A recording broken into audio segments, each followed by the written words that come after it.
Hi, my name is Moses Blue, Best Buy Mobile, Charlotte, North Carolina. One of the questions asked to me is, how do I get rid of the clicks while I'm typing? This is how you do it.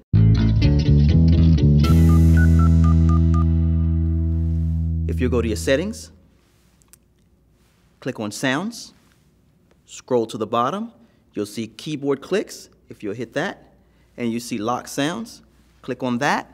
That gets rid of the clicks and the sounds. That's tips and tricks using your iPhone.